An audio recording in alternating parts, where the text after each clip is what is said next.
Hi, gorgeous people. Welcome to Love+Logic, where we decode the mysteries of the heart using the science of the mind. Have you ever said yes when you wanted to say no? Have you ever stayed on the phone longer than you wanted, agreed to plans you didn't want to keep, or swallowed your discomfort because you didn't want to seem difficult? You're not alone. Most of us were taught that boundaries are selfish, that good people are flexible, that love means never saying no. Today on Love+Logic, we're talking about why boundaries aren't walls. They're the foundation of every healthy relationship. Let me tell you about Nia. Nia was the kind of friend everyone loved.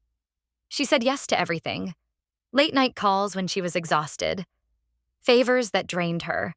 Emotional support she didn't have the energy to give. People told her she was kind, selfless, a good friend. But inside, Nia was drowning. She'd hang up the phone feeling depleted. She'd say yes to plans and spend the whole week dreading them. She'd let people vent to her for hours, then lie awake replaying their problems, absorbing their pain. She thought this was what love looked like, giving until she had nothing left. Then one day, her friend called her crying at midnight. Nia was exhausted. She had an early meeting. She wanted to say, "I love you, but I can't do this right now." Instead, she answered, listened for 2 hours, went to work on 3 hours of sleep, and resented her friend for weeks. The resentment was the clue Nia had been missing. She thought she was being loving, but she was actually building a wall of resentment brick by brick. Here's what Nia didn't understand. Boundaries aren't selfish. Boundaries are the thing that makes genuine love possible. When you say yes when you mean no, you're not being generous. You're lying.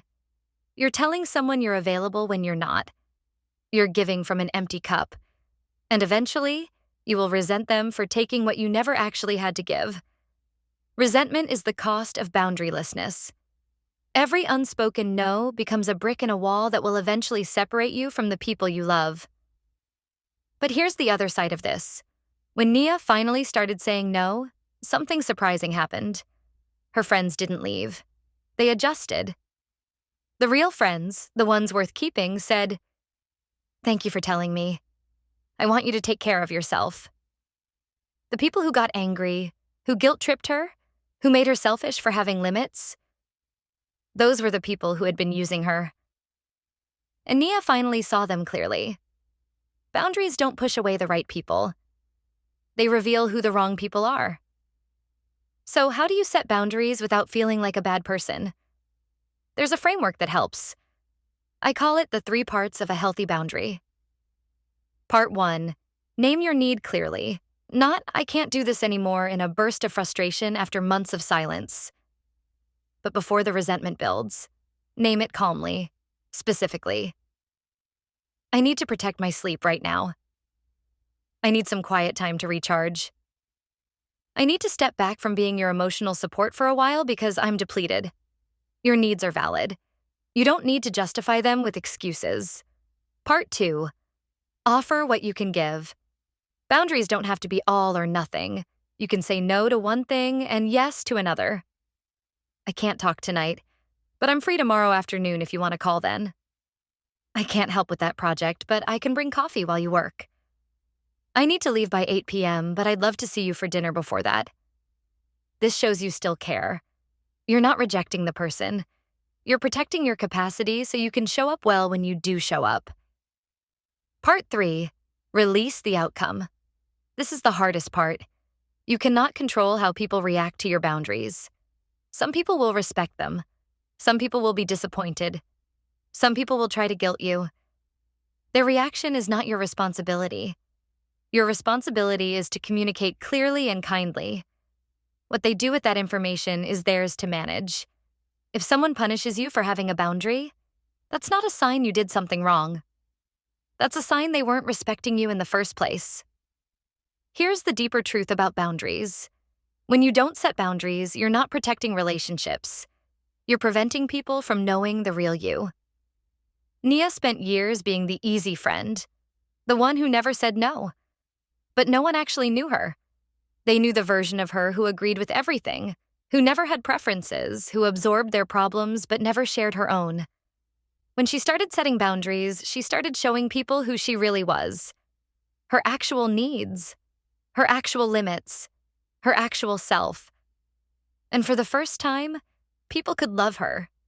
Not the agreeable version. Her. Nia started small. The next time her friend called late, she didn't answer. She texted, "I'm already in bed and need to sleep. Can we talk tomorrow? I love you." Her friend texted back, "Of course, sleep well. Call me when you're free."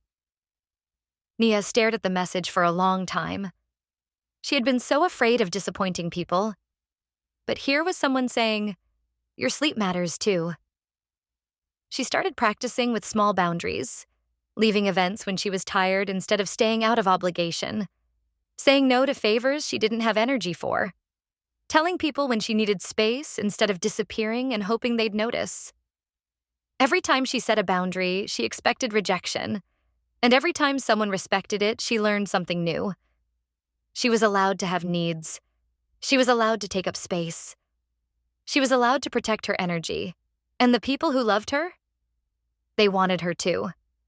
So here's what I want you to hear. Boundaries are not walls. They're gates. They let the right people in while keeping your energy safe. Every time you say no to something you don't have capacity for, you're saying yes to showing up fully for what actually matters. The people who love you will respect your boundaries, not because they're perfect, but because they want you in their lives, and they want you whole. If this video spoke to you, share it with someone who needs permission to take up space. Subscribe to Love+Logic for more. We're learning to love without losing ourselves. Let me know in the comments, what's one boundary you need to set right now? I'll see you in the next video.